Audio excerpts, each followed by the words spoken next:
I think Hizmet is really unique. It is rooted in religion, but secular in much of its expression. It became, in a sense, a symbol of all of the good things that were happening in Turkey.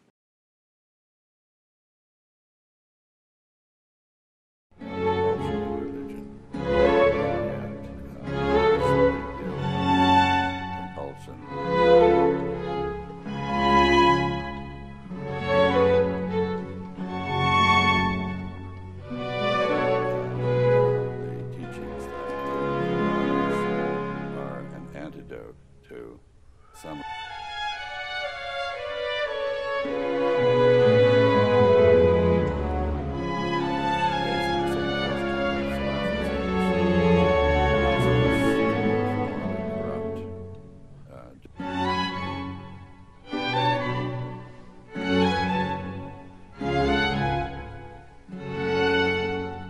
I'm Freeman. I was a career diplomat, ambassador to Saudi Arabia during the Gulf War to liberate Kuwait, Assistant Secretary of Defense.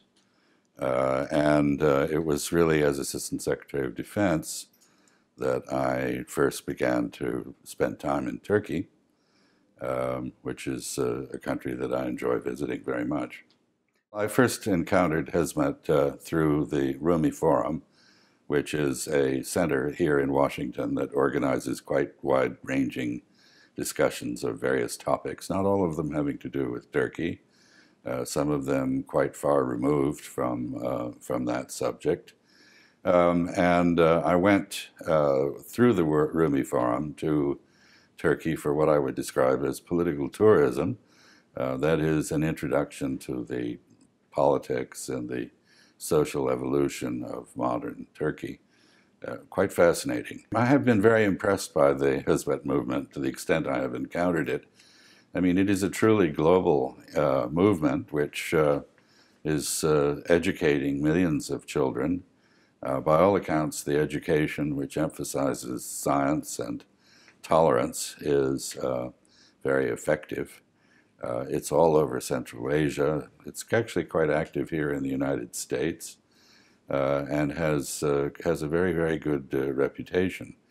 I saw in Turkey when I traveled there with someone from the movement evidence of a lot of dedication by volunteers.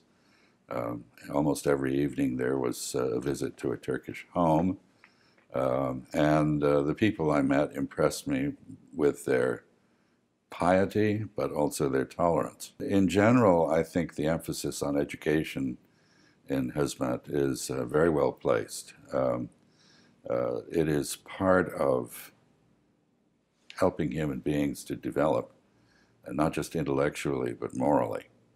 As I gather, these schools, although they are secular in orientation, do put quite an emphasis on social values and ethical behavior. So that's very important. Also, I think, frankly, we live in an age in which, strangely, technology is everywhere, but so is superstition.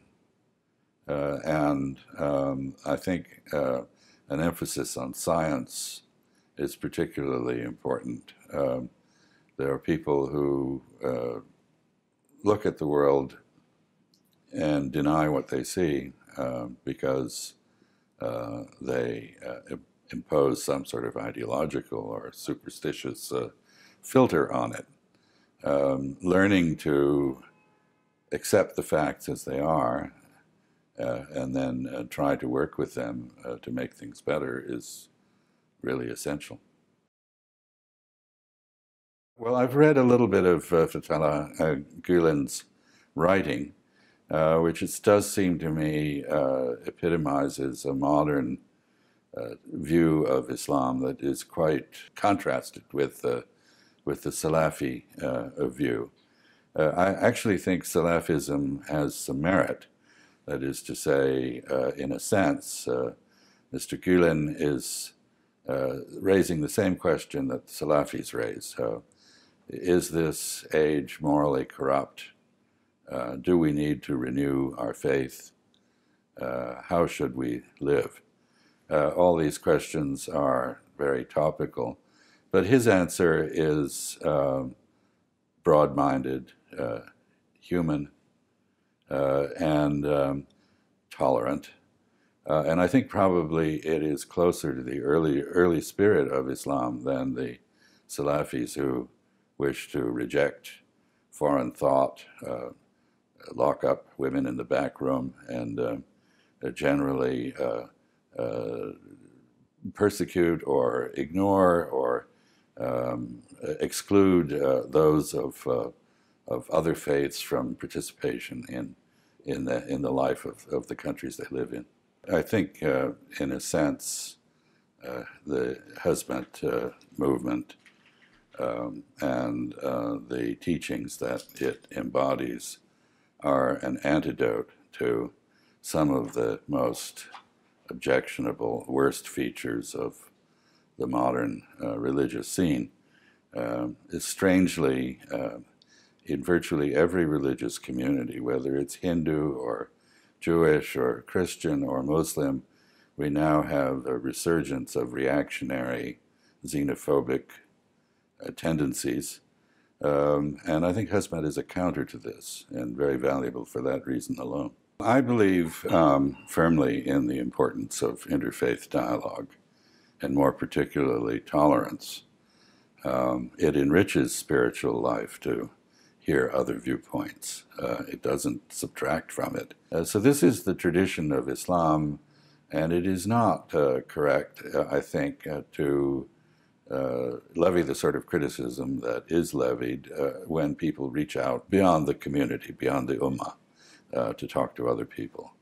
The whole concept of Islam is that it is the summation of a long line of prophets who spoke on behalf of God, and it is therefore impossible to be a good Muslim without being a good Christian or a good Jew. I think there's no question that Hizmet adds to the reputation of Islam among non-believers. I'm not a Muslim, but I find much to admire in Mr. Gulen's teachings, and it helps me as a non-Muslim to have an affection for Islam. It attracts me, it doesn't repel me. I would say living in Saudi Arabia, which is a very conservative, austere, puritanical place in terms of its practice of Islam, is not easy for a non-Muslim. The Holy Quran says that there should be no compulsion in religion, and yet there is a great deal of compulsion on the street to get people to go to the mosque at prayer time and so forth. That is not very attractive to a non-Muslim, I should say. So there are many interpretations of Islam, of course. I prefer the more broad-minded ones. I think Hizmet is really unique. It is rooted in religion, but secular in much of its expression. It became, in a sense, a symbol of all of the good things that were happening in Turkey. Turkish society and politics began to be seen internationally as a model. As I say, piety combined with tolerance, a kind of respect for secularism combined with room for religious practice. All of these things are much needed in today's world. One of the most valuable aspects of Hizmet is its role in civil society. It is very much staffed by volunteers. It encourages people to give their best to the society. It tries to educate people out of ignorance. It tries to help people achieve a measure of social justice. And in that sense, it's very close to the core message of all three of the Abrahamic religions, but it is something that is independent of government. It doesn't challenge government, in my view, although perhaps some in the Turkish government have a different idea. And it is a supplement to government. Every society requires its own ethical principles and organization, quite independent of the authority of the government. And those principles are liberal and humane and broad-minded. If they emphasize charity and uplift of people who are in need, I think that is admirable. My understanding of the teachings of the Hizmet movement and what your ideals are is that you see all human beings as important, and not just Muslims, but that you have a mission to the entire world. With that being said, when there's suffering, when there's pain, when there's a crisis, it's just a natural instinct to reach out to help. So for Turkey to have seen its image transformed internationally in the way that it has is quite an achievement, and that is, I think, in large measure due to Hizmet.